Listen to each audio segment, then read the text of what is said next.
அனைவருக்கும் வணக்கம். கடலூர் மாவட்டம் செம்பங்குப்பம் அருகே ரயில்வே கேட்டை கடக்க முயன்ற பள்ளி வேன் மீது ரயில் மோதியதில் 3 பேர் பரிதாபமாக உயிரிழந்தனர்.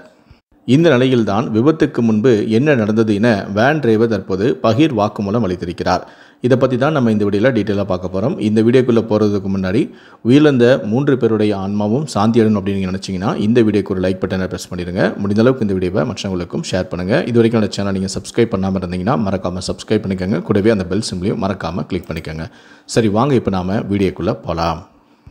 கடலூர் மாவட்டம் செம்பங்குப்பத்தில் இன்று காலை கிருஷ்ணசாமி பள்ளியின் வேன் மீது விழுப்புரம் மயிலாடுதுறை பயணிகள் ரயில் மோதிய கோர விபத்தில் தொண்டமநாதத்தை சேர்ந்த மாணவியான ஷாருமதி வயது 16, 11ஆம் வகுப்பு, அவரது தம்பியான செலியன் வயது 15, 10ஆம் வகுப்பு மற்றும் 6ஆம் வகுப்பு மாணவனான நிமலேஷ் ஆகியோர் பரிதாபமாக உயிரிழந்தனர்.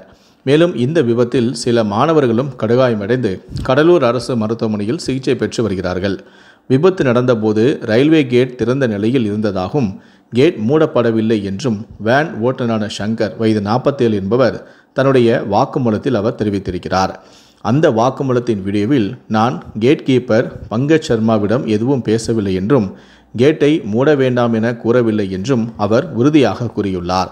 மேலும் விபத்து நடந்த பிறகும் கேட் கீப்பர் சம்பவ இடத்திற்கு வரவில்லை என்ற அதிர்ச்சி தகவலையும் அவர் வெளிப்படுத்தியும் உள்ளார்.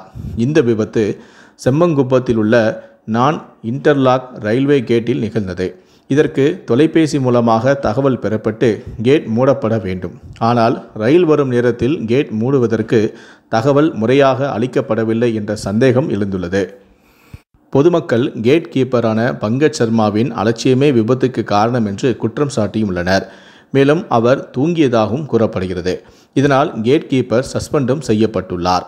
கடலூர் மாவட்ட ஆட்சியரான சிபி ஆதித்யா செந்தில்குமார் விபத்து குறித்து விரிவான விசாரணை நடத்தி உரிய நடவடிக்கை எடுக்கப்படும் எனவும் உறுதியளித்துள்ளார். முதலமைச்சரான மு.க. ஸ்டாலின் உயிரிழந்த மாணவர்களின் குடும்பங்களுக்கு தலா 5 லட்சம் ரூபாய் நிவாரணம் வழங்கப்படும் எனவும் அறிவித்திருக்கிறார். காயமடைந்தவர்களுக்கு உரிய சிகிச்சை அளிக்க உத்தரவிட்டும் இருக்கிறார்.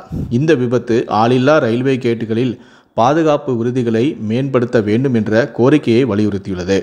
மேலும் முன்னதாக ரயில்வே தரப்பில் பள்ளி வேன் ஓட்டுநர் தான் ரயில்வே கேட்டை மூட வேண்டாம் என்று கேட் கீப்பரிடம் கூறி கடந்து செல்ல முயன்றார் என விளக்கமும் அளித்திருந்தனர்.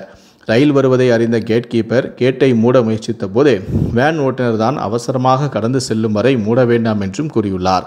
ஆனால் வேன் முழுமையாக கடக்க முடியாத நிலையில் விழுப்புரம் மயிலாடுதுறை ரயில் மோதியது என விளக்கம் அளிக்கப்பட்டு இருந்தது. கேட் கீப்பர் கேட்டை மூட முயன்றபோது மூட வேண்டாம் என வேன் ஓட்டுநர் கூறியதாக முதலில் அறிக்கை கூறிவிட்டு கேட் கீப்பர் கேட்டை மூடியதாகவும் திறக்கச் சொல்லி ஓட்டுநர் வலியுறுத்தியதாகவும் இரண்டாவதான அறிக்கை வெளியிடப்பட்டுள்ள காரணத்தினால் அறிக்கையில் முரண்பாடு ஏற்பட்டுள்ளது. விசாரணை முழுவதுமாக முடிந்த பிறகுதான் விபத்துக்கான உண்மையான காரணம் குறித்து தகவல் தெளிவாக தெரிய வரும். அமைச்சர்களான MRK பன்னீர்செல்வம், அன்பில் மகேஷ் ஆகியோர் சம்பவ இடத்திற்கு விரைந்து முன்னனர். ரயில் மோதிய வேகத்தில் பள்ளி வேன் சுமார் 50 மீட்டர் தூரம் வரை இழுத்துச் செல்லப்பட்டது. இந்த வீடியோவை பற்றிய உங்களுடைய கருத்துக்களை கீழே இருக்கக்கூடிய கமெண்ட் செக்ஷனில் மறக்காமல் சொல்லுங்கள். முடிந்த அளவுக்கு இந்த வீடியோவை மற்றவங்களுக்கும் ஷேர் பண்ணுங்கள். மேலும் இது போன்ற பல வீடியோக்களை பார்க்கணும் அப்படின்னு வச்சிங்கன்னா மறக்காமல் சப்ஸ்கிரைப் பண்ணுங்கள். கூடவே அந்த பெல் சிம்பிளையும் மறக்காமல் கிளிக் பண்ணுங்கள். நன்றி, வணக்கம்.